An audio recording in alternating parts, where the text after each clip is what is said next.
এই মায়ের কোল হারা সন্তানগুলো এবং চক্ষু হারানো পঙ্গু হওয়া এইটা আমরা বৃথা হতে দেব না। এবং জুলাই সনদকে আমাদের আইনি ভিত্তি এটা আমাদের নিশ্চিত হতে হবে। তারপরে আমাদের নির্বাচন বলেন যাই বলেন এটা আমাদের জন্য কোনো ফ্যাক্ট না। যে জুলাই এবং 5ই আগস্ট 2024 যে গণ অভ্যুত্থান, এত হাজার মায়ের কোল খালি হলো, সন্তান হারা হলো, অনেকে পঙ্গু হলো, চক্ষু হারালো, আমাদের একটা আশা আকাঙ্ক্ষা নিয়েই কিন্তু আমরা মাঠে ছিলাম। সেখানে আমাদের মৌলিক বর্তমানে যে অন্তর্বর্তীকালীন সরকার রয়েছে তাদেরও মূল দায়িত্ব কর্তব্য প্রধান উপদেষ্টা বলেছেন যে এখানে মৌলিক সংস্কার হবে, এরপরে দৃশ্যমান বিচার হবে, তারপরে জাতীয় নির্বাচন হবে। এইটা করতে গিয়ে ঐক্যমত্য কমিশন তৈরি হয়, সেখানে সব দল ওখানে আলোচনা মাসব্যাপী করে, সেই মাসব্যাপী করার পরে একটা জুলাই সনদ তৈরি হয়েছে। এখন আমরা যে নির্বাচনটা করতে যাচ্ছি ফেব্রুয়ারিতে, এটাও কিন্তু আইনি বৈধতা পাবে কিন্তু জুলাই সনদের উপরে, আইনি ভিত্তির উপরেই ভিত্তি করে। সেখানে জুলাই সনদটা যদি আইনি ভিত্তি না পায় সেখানে নির্বাচনও কিন্তু বৈধতা থাকবে না এবং অন্যান্য সরকারও কিন্তু বৈধতা থাকবে না। আর আমাদের তো আপনারা জানেন বর্তমান যদি সংবিধান এটা বহাল থাকে তাহলে নিয়ম অনুযায়ী 29 সাল পর্যন্ত তো আওয়ামী লীগ এখন পর্যন্ত ক্ষমতায়। তো এখানে আমাদের মূল গুরুত্বপূর্ণ বিষয় হলো জুলাই সনদের আইনি ভিত্তি পাওয়া। তা সেখানে যদি ঐক্যমত্য কমিশন সেখানে জুলাই সনদের আইনি ভিত্তির ব্যাপারে আমরা ঐক্যমত পোষণ করেছি, বিএনপি সহ সবাই, যে গণভোটের মাধ্যমে এটা আইনি ভিত্তি দেওয়া, সেখানে সময়কাল নিয়ে সেখানে দ্বিমত তৈরি হয়েছে। আমরা চাইতেছি এটার গুরুত্ব আলাদা হওয়া উচিত। এই জন্য আগে যদি গণভোট হয়, আইনি ভিত্তি হয়, তারপর জাতীয় নির্বাচন তার ভিত্তিতে হয়, তাহলে সেখানে কোনো প্রশ্ন থাকে না।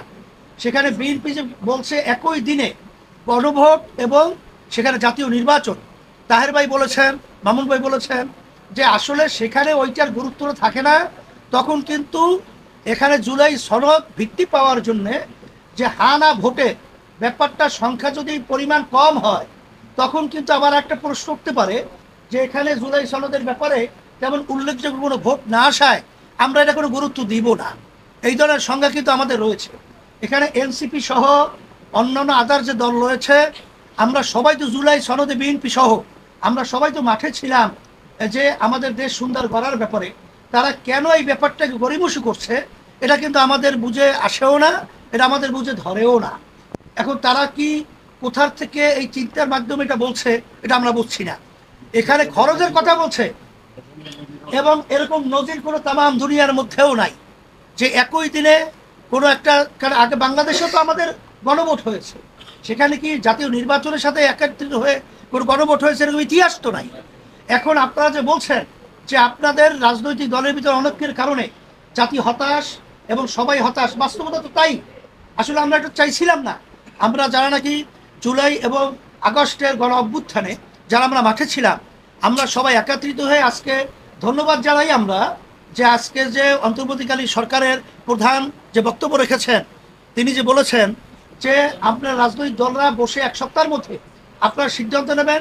আমি বিএনপি সহ সমস্ত রাজনৈতিক দলকে, বিশেষ করে জুলাই অভ্যুত্থানে যারা আমরা মাঠে ছিলাম, আমরা সবাই একত্রিত হয়ে বসবো, এটা আমি সকলকে আহ্বান জানাচ্ছি।